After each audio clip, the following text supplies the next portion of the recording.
All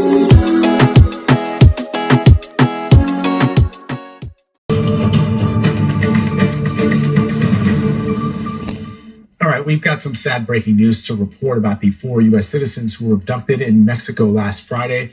This news coming to us according to the local governor in Mexico. 2 of those Americans are now dead.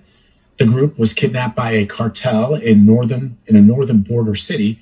Relatives of the victims say they traveled into Mexico for medical procedures. Authorities believe the group might have been mistaken for drug smugglers.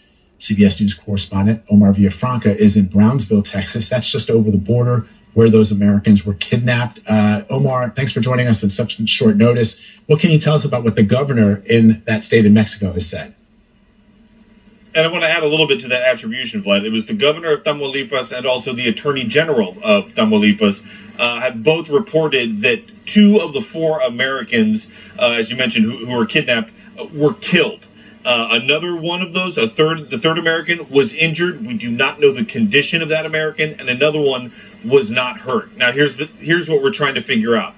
Who has passed away and who is injured and who is still alive? We're trying to get the proper names assigned with that. We know the names of the 4 people who were abducted, but we don't know at this point who is alive and who is dead. It's worth noting at this point that the U.S. government has been working with the Mexican government, and the Mexican government has said that they formed a task force to go and look for these people who were abducted last Friday. And another big question is, where are they? Where were they discovered?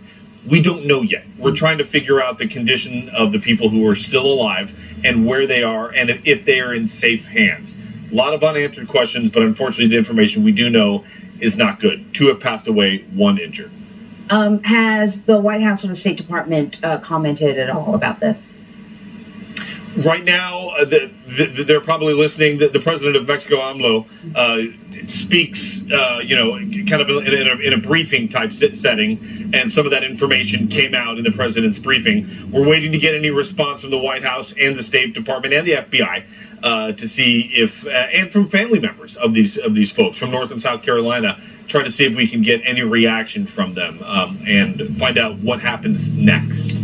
So, Omar, and I know this is, again, breaking news, and you're getting the information as we are reporting it live on the air here, but do we know, or do we have an understanding at all, if the 2 that are reported to be dead were killed, were executed? In other words, they were taken, abducted, and then executed, or were they perhaps hurt in that gunfire that killed that one Mexican woman, as you reported? Well, and that's a question we don't know about, Vlad. But in the video that we have played before, and we want to warn people if we're playing it right now, it is disturbing. You see cartel members who are armed pull up in a pickup truck and put a woman in the back of a truck. I'm not sure if she was injured, but she was upright, and they were walking her in. The other 2 did not look good. We see them dragging a body across the road, and we're not sure if it was blood or some other type of body fluid that was on the ground while they were dragging them and put them next to her in the back of that pickup truck. We don't want to jump to conclusions to say one of those people have died, but it did not look good from the initial scene from what we saw on Friday. And as you mentioned, a Mexican civilian who was there in that intersection was killed. So there were bullets flying left and right. There was cartel violence there in Matamoros on Friday. In fact, the local leadership there in Mexico, when that gunfire broke out in the afternoon, was basically telling people to shelter in place. So did the U.S. State Department. If there's Americans down there, stay in place. Why that's important? This is spring break right now. Here where I'm at, Brownsville, is safe. The other side is Matamoros, but there's a lot of people who come down here, not only from Texas, but from the south, because South Padre Island, which you've probably heard of, is just down the road. This is the airport that you would most likely fly into to go to South Padre Island. People come here, they have a good time, maybe cross into Mexico to eat and maybe drink and have some fun, and come back over. The State Department has a level 4 warning to not go over. Some people do anyway, so a lot of attention not only on the Mexican side, but on the American side to see exactly what happened to these people. Yeah, that's what I was sort of wondering about. So, what we learned this morning is that at least one person had gone down there for a procedure, probably a cosmetic procedure.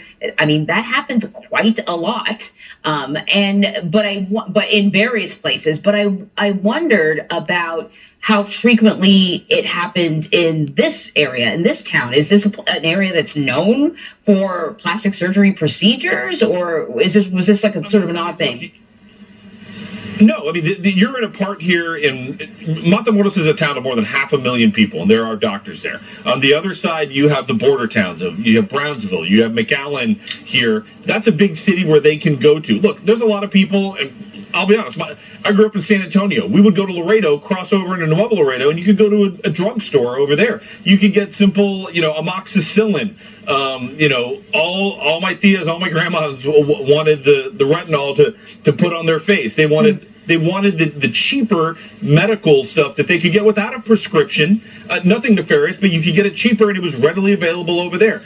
It's not uncommon for people here on the Brownsville side to say, like, well, I need to go to the drugstore. Instead of going to CVS, they cross over and they go and buy a few things over there much cheaper and bring it back over here. The same thing with medical procedures, especially cosmetic. Brazilian butt lifts. There can be augmentations, tummy tucks, but even dental work. There are dentists who, come to school here in the U.S. and then go back to Mexico and practice there, and a lot of people do go over there. It's cheaper, and if they don't have insurance here in the U.S., they go over into Mexico. The same way you hear people in Florida go to Colombia for various procedures as well. It's just a quick plane trip, a little bit of recovery, and come over. A lot of times they'll start here in Brownsville, cross over into Matamoros, get whatever elective or cosmetic surgeries they may want done, and then come back here on the American side and recover.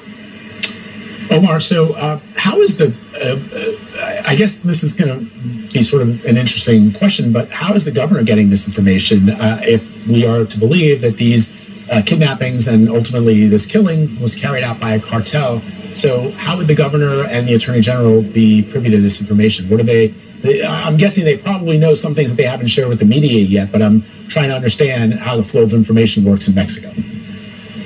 Look, the same way that our American government is finding out information on what they were doing down there. Every government has sources, with a white hat and a black hat. So they may be trying to work those channels as well. We're trying to find out how they were found, and if they were found, did they show up at a hospital? Were they dumped at a hospital? Were they presented somewhere and left there? I mean, there has been cases where cartel members grab somebody and then leave them to be found. Whether dead or alive is another thing. But in this case, we're trying to find out if there was a hospital in Matamoros that they showed up at or they were taken to and left there, and currently who has them in custody. If they're with Mexican officials, then that would be a good thing, because then at that point now we can figure out, okay, who's getting medical treatment, and it would be easier to transport them back here to the American side and back to their families. What's the alternative if they're not with Mexico? Well, if the cartel still has them, then the cartel will give them back whatever the cartel wants to give them back in whatever way they feel they want to give them back. And you can kind of read between the lines here, not to get too gruesome, since people are still, we don't know what custody or whose custody they are in. But listen, I mean, it's horrible that 2 people have died, but the question is how they were found, and the 2 who are still alive, what condition are they in? Omar, thank you very much.